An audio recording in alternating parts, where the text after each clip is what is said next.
There's no more relevant issue today in terms of the effect on our economy and our security than the strategic challenge posed by the rise of China.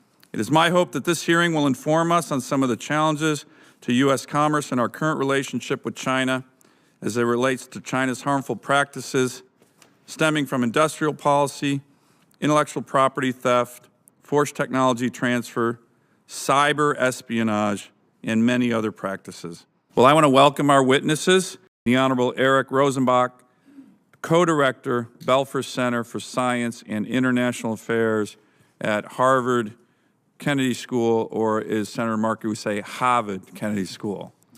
The Honorable Eric Rosenbach.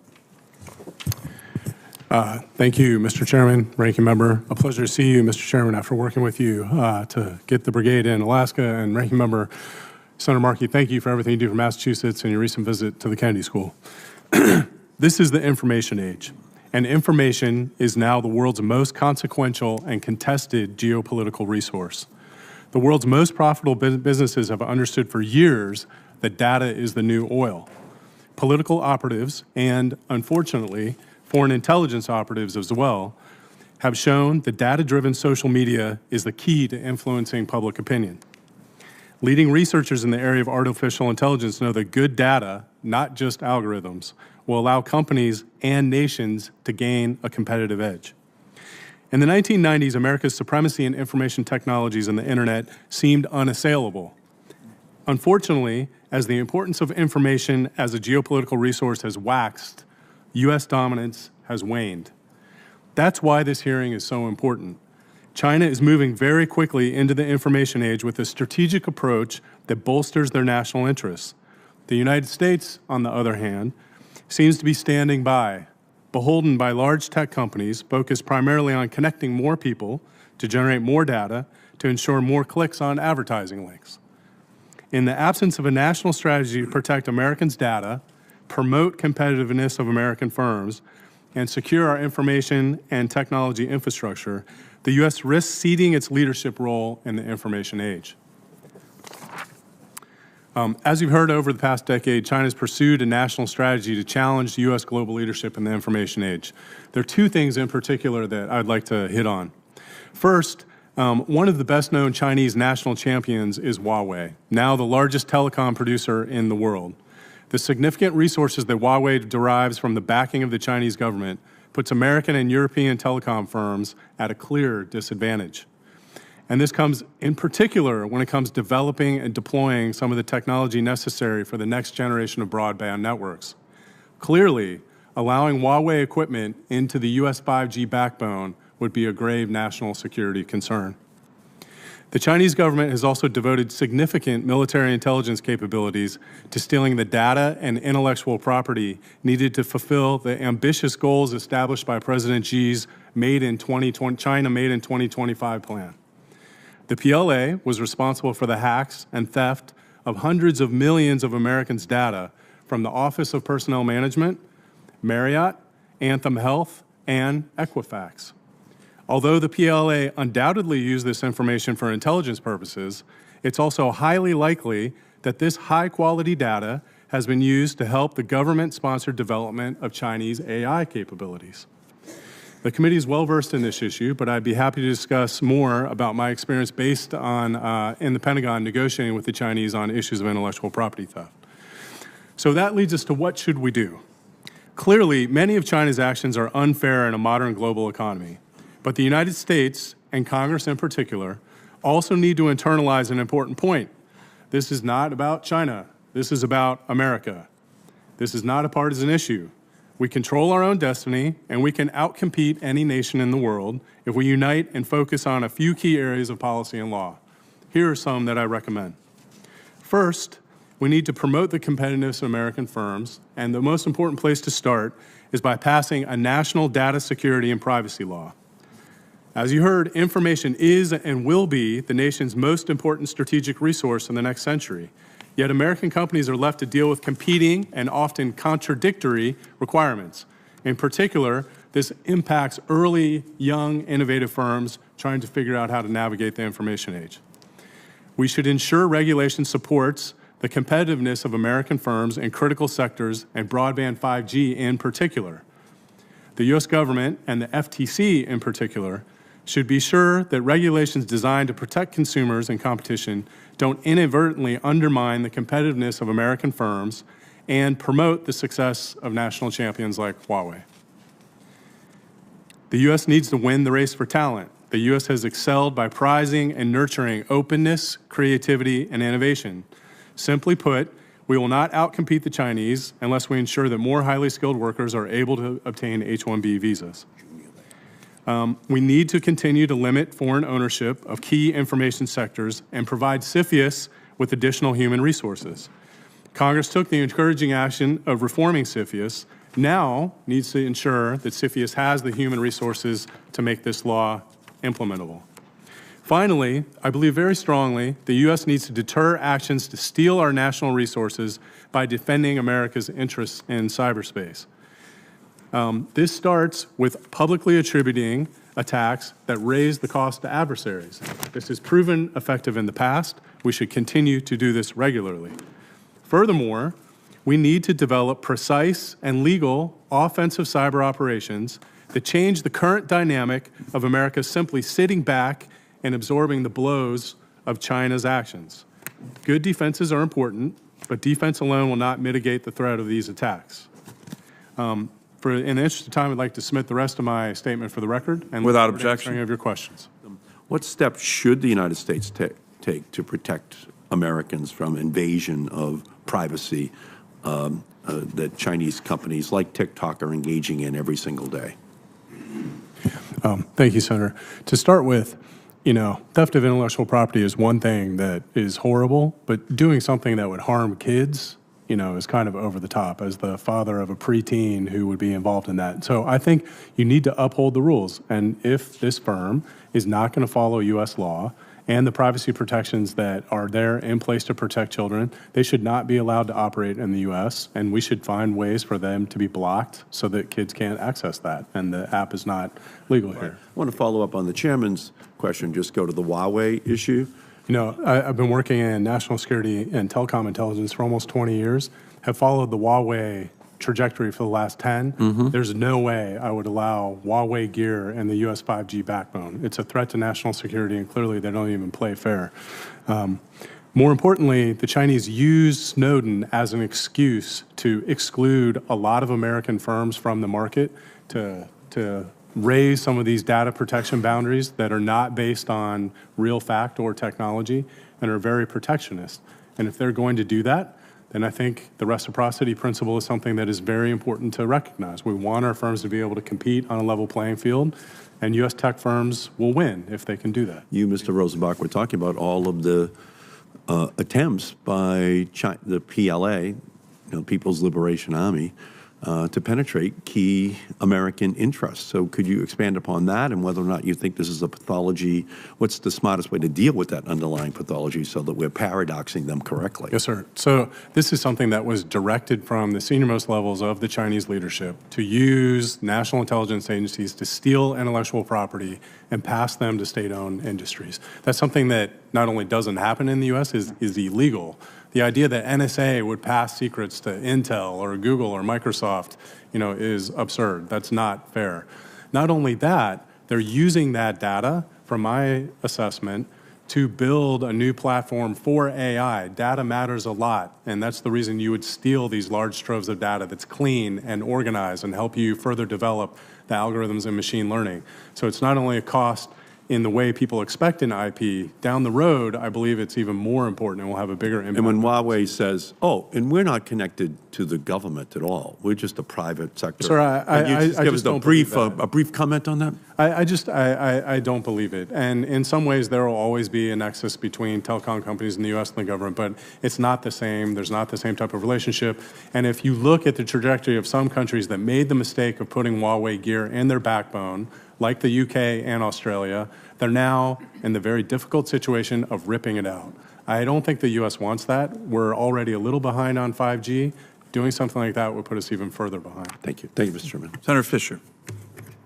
Thank you, Mr. Chairman. Mr. Rosenbach, you've mentioned a couple times now about the hacking and the theft. that we have seen of Americans' information. You talked about the collection of that data, and it's going to feed the Chinese AI system. I would like to ask you specific examples that you can give us about the risk that this poses to consumers and to businesses from an economic espionage perspective, please. Some of the examples of IP theft, which might be different than just the large data theft, would be the theft of aerospace secrets, both in the commercial and the private sector. There's some pretty well-documented cases in the chemical sector. One that you can say is a known fact relates to Huawei itself, which in a court case admitted and paid a fine for stealing the source code from Cisco that they then used to build the core routers that have made them successful down the road. That's the type of behavior that is directly harmful to U.S. firms. And the other thing is there's a cost here to the economy for these large data thefts, which means every consumer then has to deal with getting new credit cards. It seems like a small thing, but anyone who is involved in Equifax knows you spend time, it's a drag on the economy, and we need to protect our data better because of that. You've also highlighted the need to limit foreign ownership to protect American information and infrastructure assets that we have. I know you're aware of the efforts of the Chinese to penetrate the U.S. railcar industry. Their CRRC has recently signed contracts to provide inexpensive Chinese government-subsidized rail cars to meet several metro centers across the U.S., and that's a concern. That's a worry that they could install some kind of technology there that's going to provide them with surveillance of our rail and our transit interests. Do you share those concerns, and do you believe Congress should implement some kind of additional oversight so that we do have safeguards to protect our critical infrastructure in those circumstances? Yes, ma'am, I do. First, it just seems odd that a firm that's getting help from the Chinese government would be able to do that, and we wouldn't produce them in the U.S. if we could. Second, your point on critical infrastructure is really important. What if there is a special sauce baked into the software that controls the networks that run these transportation nodes in any transportation sector? And at a time of their choosing, the Chinese use that to hold the U.S. hostage, or in the worst case, unlikely but very critical, to conduct a cyber attack. Those are two bad things for certain. Thank you. To what extent can Chinese firms put a downward pressure on us and on our allies? Mr. Rosenbach? I think it is important to talk about risk, and the one thing to keep in mind is you need to think about risk on a decade-long, at least, perspective. And so sometimes firms, American, European, otherwise, will make risk decision based on a year or two or three out, and that's when they're more likely to invest in Huawei gear because they have a better deal because it's subsidized by Chinese government, and they don't think, first of all, at the national level, what that could mean from a national security perspective, or that 10 years down the line, they're going to be locked into something that they can't get out of. And that's where it's more of the government's role to think about risk at the strategic perspective for the country and over the run of the information age. Senator Thune and I actually have a bill that I'm leading to try to get more expertise into the government from the private sector with tours of duty kind of thing. Have you thought through that, Mr. Rosenbach? You think should be going on with the private? Ma'am, I was just going to say the idea of bringing outside private sector expertise into the government is really important. During the time I was in the Pentagon as Chief of Staff, we started something called the Defense Digital Service, in which we found ways to bring hardcore techies in for a tour of 3 years. Small team, did some really phenomenal things that really improved the overall level of cybersecurity at DoD. Anything that you could do to make that more widespread across government, I think would be very helpful. Okay. Another area, election infrastructure. A report by the Hoover Institute and Asia Society concluded that China did not directly interfere in our 2018 elections, although we know Russia was working on it pretty hard in terms of hacking in. And then, of course, Russia did a lot of other things that were very bad. Can you explain the cyber capabilities, maybe you want to, any of you, of China to interfere in our elections? Yes, ma'am. I'm running a project at the Kennedy School called Defending Digital Democracy that's working with state and local election officials to help them protect their infrastructure. We had an after-action review from the 2018 elections, had 25 states come and talk about what they saw. We shouldn't be relieved that we didn't see anything in 2018. And very clearly, if the Chinese wanted to influence the U.S. in a strategic way, they have the capability to do it, either through directly attacking the election and undermining trust, or through disinformation campaigns that would be done via social media. So it's something we need to keep working on, and quite frankly, the government needs to play a stronger role. DHS has gotten much better, but it's not fair to let the states take blows from nation-state intelligence services when it's about our elections. Very good. Last, you stressed the importance of privacy legislation, and of course, it's something we're working on here. Senator Kennedy and I have a bill. Could you talk about how security and economic threats America faces could get worse if we do nothing when it comes to privacy? Yes, ma'am. Just real quickly, when information is the most precious commodity in the information age, it seems crazy that the U.S. would not have a national bill to regulate this. Now, if we don't do it, California will be the standard, or GDPR from Europe will be the standard. So it seems almost That was meant to scare you, Senator Sullivan. that we would do that. Or China. China actually is further ahead in their legislative process in having a national privacy law. So that may be a bit under the radar. Okay, that's good to know. We Anyone don't else? want China to get ahead of us on that. Okay. National privacy law. It was a bit of a sarcastic joke by the ranking member. What do you think the impact of programs like this are going to be on U.S. research, things like the 1,000 Talents program, and also how do we address that without unduly damaging scientists who are actually there to do scientific research and to do it under all the guidelines that we would hope they would have? I have to say, this doesn't represent Harvard University. It's just Eric Rosenbach. I think one thing that's counterintuitive, and you hear a lot in Silicon Valley and in Cambridge, which are tech hubs, is that if you could, quote, staple a green card to the diploma of every computer science graduate who's a Chinese or not, they would stay here. And they wouldn't go back to China, and they would fuel the American economy. And that will seem counterintuitive, but a strong openness to immigration from the smartest people in the world will be good for the U.S. What's your assessment of China's use of hybrid warfare methods, mixing conventional attacks with cyber attacks? And how does China use this strategy to influence our other Asian partners and even our allies?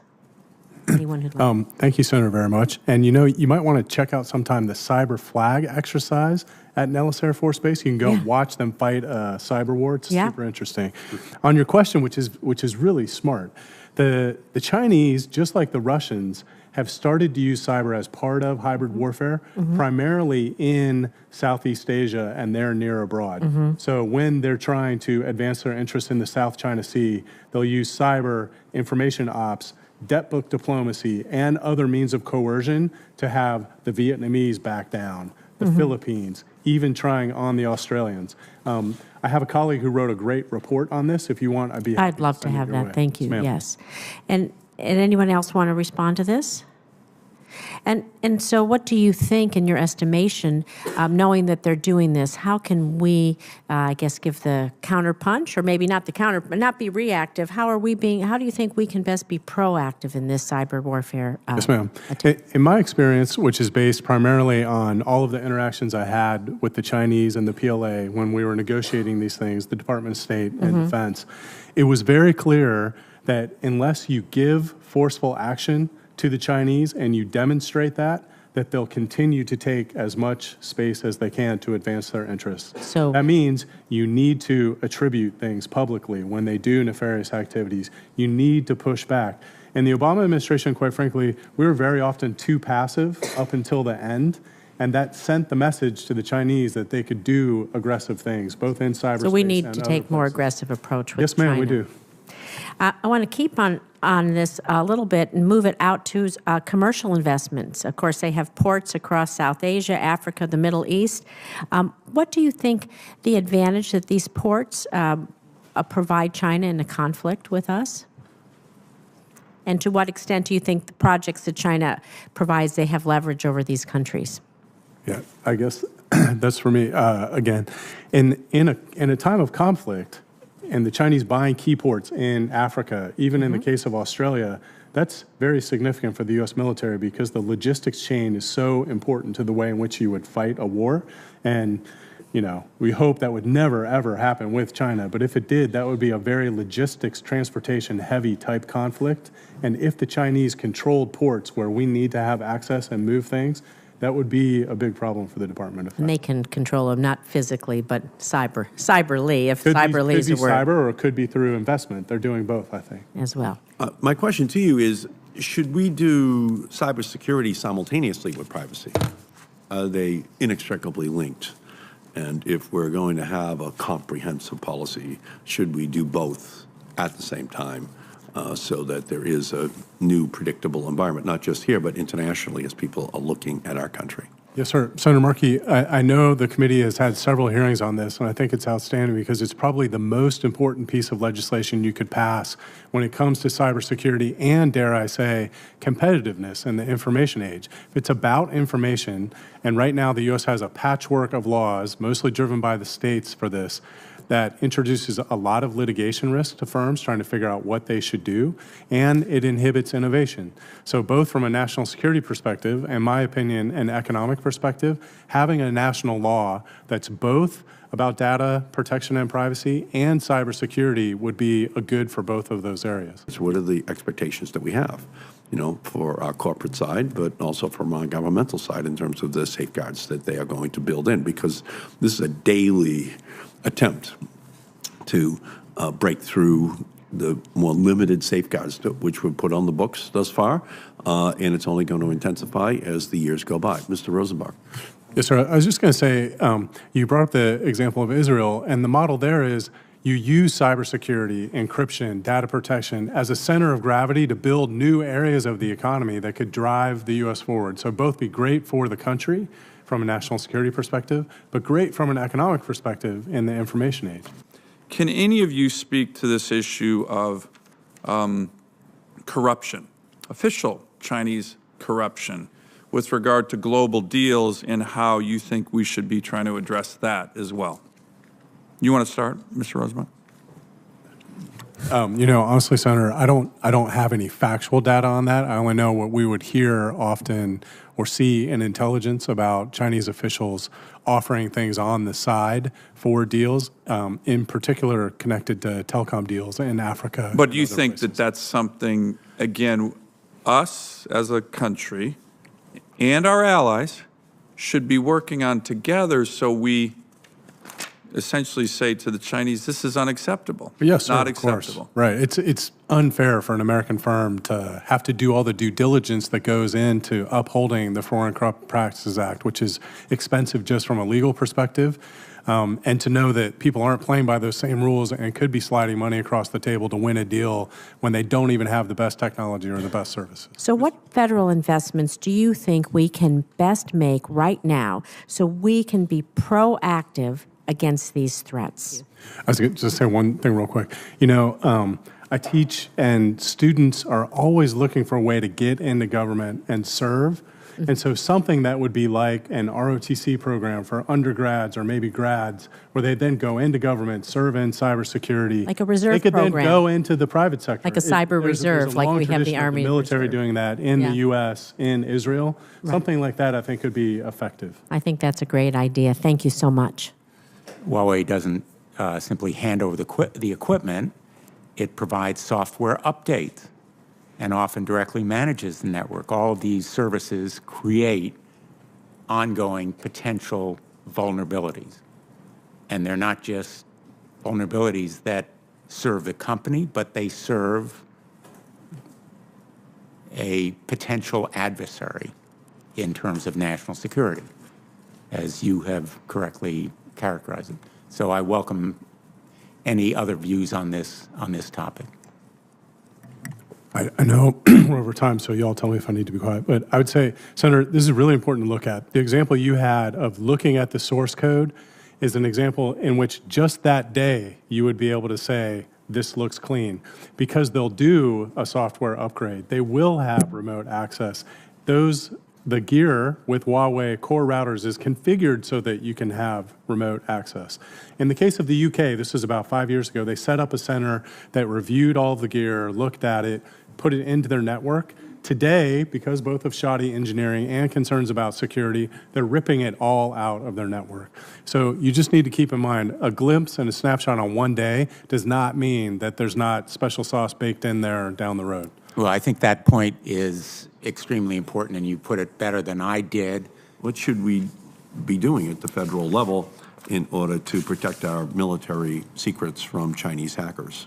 Mr. Sir, I would just say we have worked on this problem for almost a decade. The Chinese continue to take aggressive action like this, very strategically targeting an area in which they need to leap ahead the United States Navy in submersible technology, autonomous underwater vehicles, and so they do it very consciously. It's just not fair to expect a university doing research on this to be protecting itself and spending money at the level that you're trying to thwart the PLA.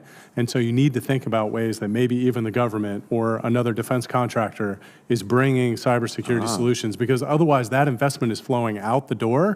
The Chinese and the PLA are reaping the benefits of that. I thank again the witnesses for appearing here today. This hearing is now adjourned.